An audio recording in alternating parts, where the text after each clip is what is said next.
¿no? Muy bien, les decía, el otro ministro cuestionado, altamente también, porque apoya la no evaluación de los maestros, no tiene un cronograma muy definido sobre el regreso a las clases. Deberían ser esas sus prioridades, pero parece que las prioridades son las prioridades de su hija, Inés Gallardo Calixto, quien, según este reporte de América Televisión, ahora se habría convertido en una amiga influyente. Maritza Sánchez Perales, que aparece en unas fotografías publicadas por este canal de televisión, junto a Inés Gallardo, con micrófono en mano, ha sido nombrada hace apenas 20 días como directora de la Dirección Regional de Educación de Lima Metropolitana. Su sueldo, 18.000 solcitos. Bien, bien. Paul Neira está con nosotros, él es experto en políticas educativas. ¿Cómo estás, Paul? Buenas tardes. Hola, Jaime. Buenas tardes. Gracias por la invitación. Cuando debiese ser el regreso a las clases, cuando debiese ser la meritocracia, ¿no?, un tema central en el Ministerio de Educación, lo que parece ser central más bien es la presencia no solamente influyente, ¿no?, de la hija del ministro, quien, por cierto, ha visitado el Ministerio de Educación 15 veces en menos de un mes, ¿no? ¿Qué te parece? En el contexto en el que tenemos, además, la tasa más baja de regreso a las clases en América Latina. Mira, Jaime, las evidencias que se han reportado, tanto de la cantidad de tiempo que pasa la hija del ministro en el Ministerio de Educación, que ninguna de ellas baja de las 8 horas seguidas, digamos, en las visitas, que han sido reportados justamente por RPP, y ahora este reportaje de América Noticias sobre las relaciones amicales que tiene la hija con nombramientos, me parece que es altamente irregular.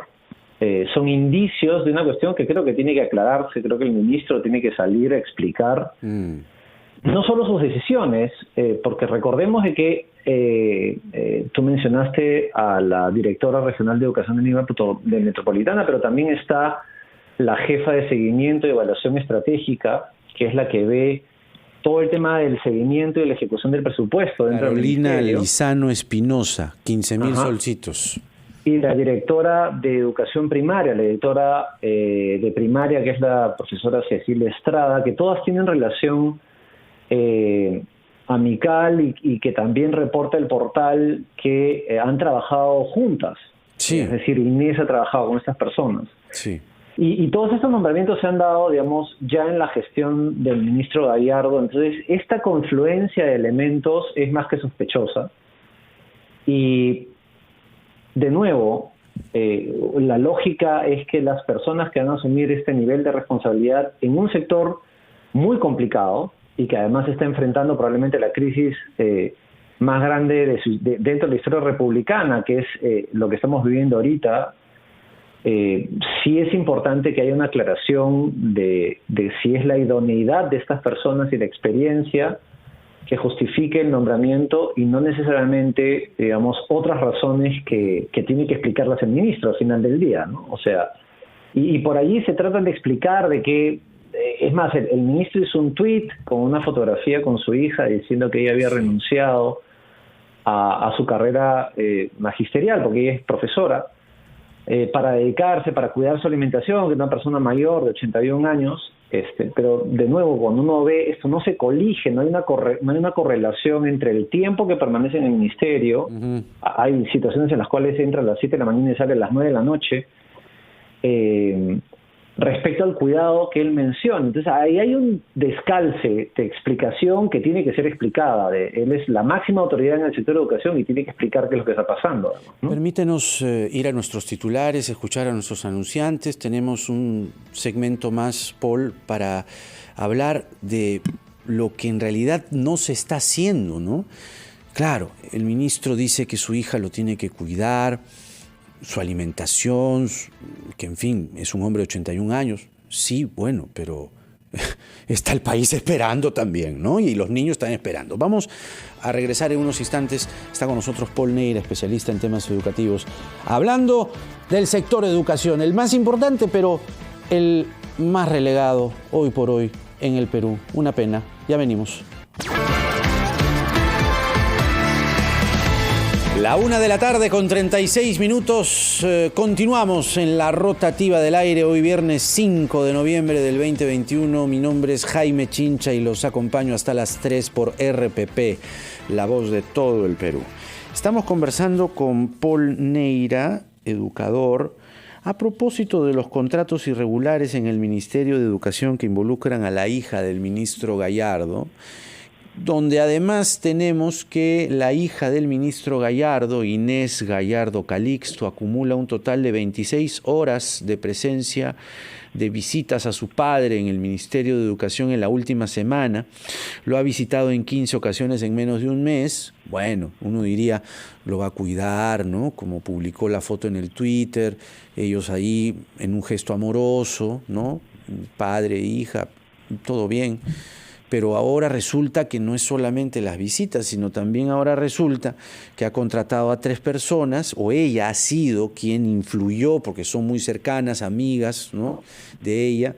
Entonces la cosa ya acá pinta irregular, ¿no? Entonces, ¿cuáles deben ser, Paul, las sanciones, las investigaciones previamente? Por cierto, no se puede ir de frente a cortar en la guillotina la cabeza de un ministro así nomás, sino habría que encontrar por lo menos indicios de que esto es irregular.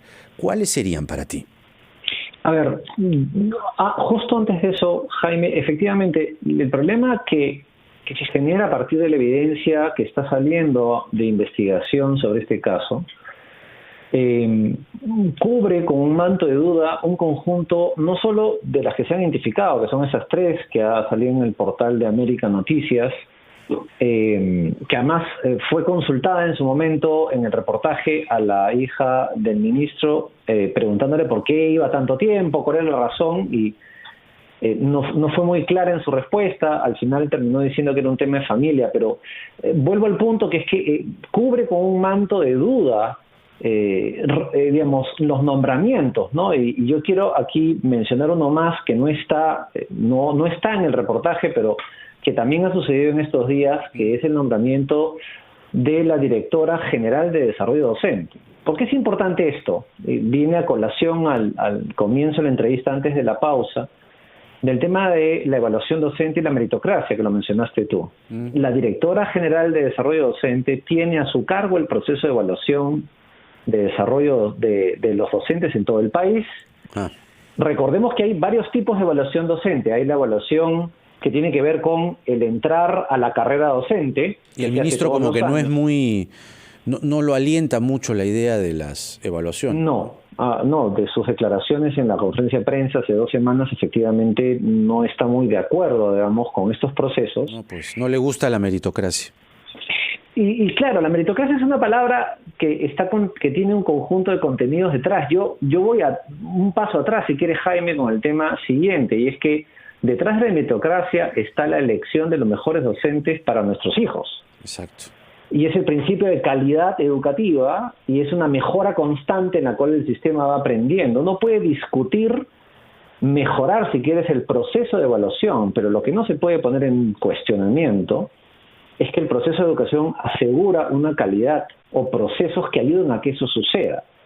Y el cuestionamiento más fuerte que yo tengo a la postura inicial del ministro es justamente ese. Entonces, vuelvo al punto, hay un manto de duda que se cubre, digamos, a partir de estas evidencias que estamos viendo y que, reitero, tienen que ser respondidas por el titular del sector, que es el responsable del sistema educativo y de todos sus actores, no solamente de los docentes y sus procesos, también de sus estudiantes, de la infraestructura, de los padres de familia, de la calidad en general del sistema, ¿no? Sí. Ahora, en cuanto al retorno a las clases, el ministro tampoco fue muy claro en esa conferencia de prensa, que la verdad que dejó demasiadas dudas, preocupaciones, aunque él después en su Twitter pone que hay un retorno seguro a las aulas y que está avanzando con el proceso de vacunación para adolescentes de 15 a 17 años que se ha iniciado en Lima y Callao. Digamos, esto queda más en el tuit que en la vida real, ¿no? ¿Cómo evalúas hasta el momento el regreso a las clases? Porque la verdad es que la primera ministra ha dado como que señales, ¿no? Y ha dicho que en junio, me parece, del próximo año, el 99% de las escuelas, ¿no?, va a estar ya funcionando, pero demasiado, ¿no? Y bueno, y el ministro no tiene un cronograma tampoco, ¿no? Sí, a ver, digamos, la primera ministra ha cambiado un poco. Cuando se presentó por primera vez, ella cambió y dijo que no, que íbamos a empezar en marzo. Perdón, efectivamente lo que tú has dicho, el 99% a julio, después la cambió a marzo en su discurso de investidura, digamos, que fue la semana pasada y se terminó de discutir ayer. Sí.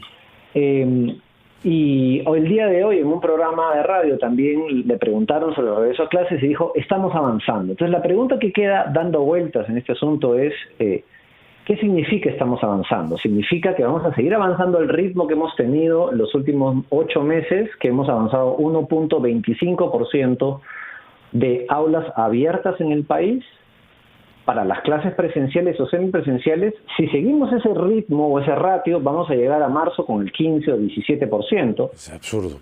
Que es absurdo. Entonces uno se voltea... Dañino, además, para los niños. Es lo que no entienden. Por supuesto. Y de nuevo, el ministro vuelve a caer, creo, en un mensaje errado de decir, estamos avanzando con la vacunación de los estudiantes de 12 a 15 años cuando no es necesaria la vacunación de los estudiantes para poder abrir las clases. Ya lo ha aprobado todos los países en América Latina, sin hablar de uno del primer mundo, que claramente atar la vacunación de los chicos o de los niños, niñas y adolescentes a la apertura es un mensaje errado, y hay que recordarle al ministro que es el titular del sector, el responsable de la calidad de la educación, y está muy comprometida los aprendizajes y la calidad de la educación si seguimos en este ritmo de apertura de clases. No hay liderazgo, no hay claridad en la gestión de los planes, en metas, en elementos concretos que nos digan a tal momento. La enorme discusión que ahorita se da en el mundo educativo, Jaime, tiene que ver con ¿arrancamos en marzo o arrancamos antes? Claro. Si arrancamos antes, ¿cómo arrancamos? Vamos a tener procesos de desarrollo de cuidado socioemocional de los estudiantes como una antesala al regreso a las clases. No hay claridad, no hay un plan. Simplemente sabemos que en el año 2022 hay presupuesto, pero el presupuesto comienza a ejecutarse a partir de febrero. Entonces, ¿qué? ¿Vamos a perder un mes y medio más, o sea, entre enero y mediados de febrero, para que comience a repartirse el dinero para enfrentar el problema? Hay mucha bruma, digamos, en ese sentido, y creo de que es responsabilidad del ministro de Educación aclararlas de nuevo. Así es. Paul Neira, especialista en políticas educativas, con nosotros. Muchas gracias, Paul, por esta entrevista. Gracias a ti, Jaime. Tus ángulos y tus explicaciones son bienvenidos. 1:44.